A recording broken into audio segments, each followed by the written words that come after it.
Mas quem conhece a carreira do Jay-Z sabe que ele sempre andou com o P. Diddy, né? Sempre é Sempre parceirão tiveram ali. juntos, Então, e a Beyoncé também tem, que é a esposa do Jay-Z, né? A famosa cantora, tem uma história muito tenebrosa também, muito estranha, né?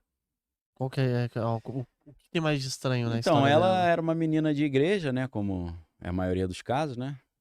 E depois ela monta um trio lá, monta não participa, né? Que eu acho que foi o produtor que montou, chamado Destiny's Child, que eram 3 Sim. cantoras. E ela começa a ficar famosa ali. E ela era uma cantora mais assim, comportada, né? Mais, né? Não Recatadas. muito sensual. E aí depois ela lança carreira própria quando o Jay-Z que apadrinhou ela, né? E ela era bem novinha na época e ele começa a investir mais pesado nessa carreira. E nesse momento ela tem uma transformação assim de uma sensualidade muito grande, ao ponto de ela mesma dizer que não é mais ela no palco depois Nossa. daquilo. Ela fala que ela incorpora um Hum, alter ego, ou um espírito, sim. chamado Sasha Fierce. E ela fala que ela se lembra da primeira vez que a Sasha Fierce entrou nela, tomou posse dela. Que Nossa. ela falou: eu não sei rebolar assim, fazer essas coisas e tal, eu não sou assim. É a Sasha Fierce que toma conta quando eu entro no palco. Nossa, que Então, tenebroso, né? será que ela fez um ritual lá e Se, desenvolveu isso? se fosse no Brasil ia ter outro nome, né? É. Eles colocam outro nome aqui no Sim. Brasil. Então, e aí você vê uma estranha recorrência desse transtorno dissociativo de personalidade nessas celebridades, né? A Britney Spears hoje tá interditada, né? Tem problema psiquiátrico lá e ela tem 4 personalidades alternativas, né? Nossa, meu. É, O Daniel, e esse pessoal aí que eles ficam famosos do nada, né? Tem até o caso do Rolling Stones, né? sim, Que eles falam que eles escreveram as letras quando eles, tipo, entrava um espírito neles e eles escreviam as letras lá. Esse pessoal que fica muito famoso, assim, sempre tem uma história meio de ocultismo barra, né? tem, Ali espiritualidade, né? Que até sim, o rock and roll significa pedra rolando. sim. Será que é, tipo, provocando Cristo? Ou não? Eu tô errado. Então, essa história é legal pra caramba, né? Porque É, eu estudei em conservatório de música também, né? Eu gosto muito de música. Estudei na sim. escola de música Vila Lobo, lá no Rio de Janeiro. Meu pai diz que eu manjo muito de música, mas não toco nada, né? Ainda bem que eu não tenho problema de trauma, né? É, senão eu ia ficar Ele fala que traumatizado. eu não sei tocar nada, né? Eu toco contrabaixo. O rock vem da igreja, né? Porque o rock vem do spiritual, né? Que é uma É? música da igreja. Saiu de dentro da Hum. igreja. Inclusive, o Ray Charles, ele, na época, ele gerou. Não o Ray Charles da Inglaterra, filho da rainha, tô falando que o músico, né? O cego, o pianista. Sim.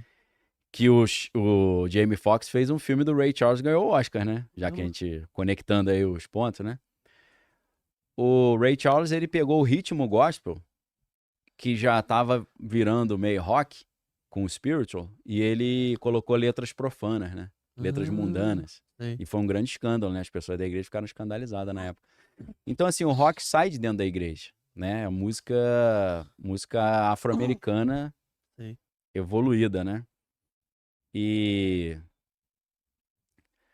o que vai acontecer no meio disso é que você tem uma outra linha que vem do blues. E aí o blues tem a história do Robert Johnson, né? Que o rock evoluiu do blues e o Robert Johnson foi aquele cara que a história ficou famosa no filme A Encruzilhada, que é com o garoto do Karate Kid lá, o Ralph Macchio, né? Sei. Pra quem gosta de tocar guitarra também, o Steve Vai participa. Aí tem um duelo de guitarra do Steve Vai com o Ralph Macchio. E é aquela história que ele foi no encruzilhado e fez um pacto com o diabo pra ficar famoso, né? Que parece um pouco a história do Bob Dylan também, né? O Bob Dylan Sim, é é.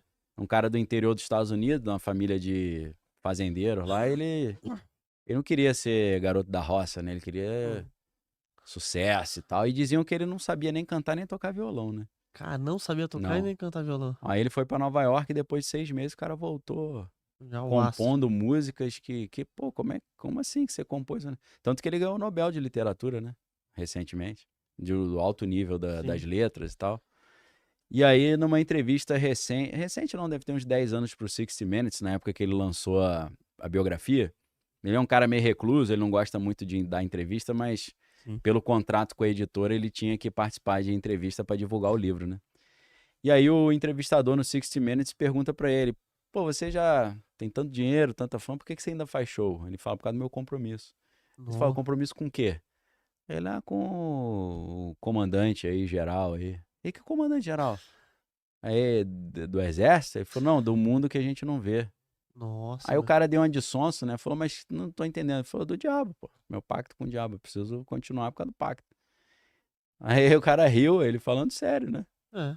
Aí o cara falou assim, mas você continua compondo? Ele falou, não, aquelas letras que eu compus naquela época eu não consigo compor mais não fui eu que compus.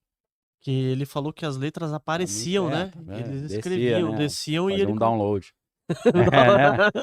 Então, assim, o rock, né, a música acabou. Depois do Robert Johnson começou. Mas não, isso não é particular do Robert Johnson nem do rock, porque o violinista Paganini já tinha uma história que ele tinha feito pacto, né, que ele era um virtuoso, tinha uma velocidade impressionante nos dedos. Tem, tem um livro interessante que é de um estudioso da música brasileira, né, que é o José Ramos Tinhorão. Ele tem um livro chamado História Social da Música Popular Brasileira. Nesse livro, ele é muito legal que ele vai contar a história do samba, né? Você vai ver que Sim. samba vem da palavra semba, que é africana, que significa umbigada, que eles dançavam batendo umbigo com umbigo, né? A barriga. E o samba, o chorinho, né? Você vê a grande mistura que foi feita. O chorinho, por exemplo, ele vai argumentar que é mistura da polca, que é uma música polonesa, com o lundu, que é a música africana, né? Foi muito legal essa história, né? Acho sensacional essa caldeirão cultural brasileiro, né? Que pra mim, o Brasil tem a música mais rica do mundo. A música brasileira mesmo, né? Não O MPB mesmo, né? essas podridões que toca aí. Minha filha, anos atrás, ela falou, pai, me mostra as músicas brasileiras. Eu falei, filha, a primeira coisa que eu preciso te explicar existe uma diferença entre música brasileira e música produzida no Brasil. A maioria das músicas produzidas no Brasil não tem uma pegada brasileira. Mas a música brasileira eu vou te mostrar. Aí já fui logo no ápice pra mim, que é o Hermeto Pascoal, né? Eu falei, música brasileira é isso, né? Milton Nascimento. Melodias que são originalmente brasileiras mesmo. Então, nesse livro, do José Ramos Tinhorão, ele mostra a história da música no Brasil desde a colônia, desde os primeiros portugueses que vieram.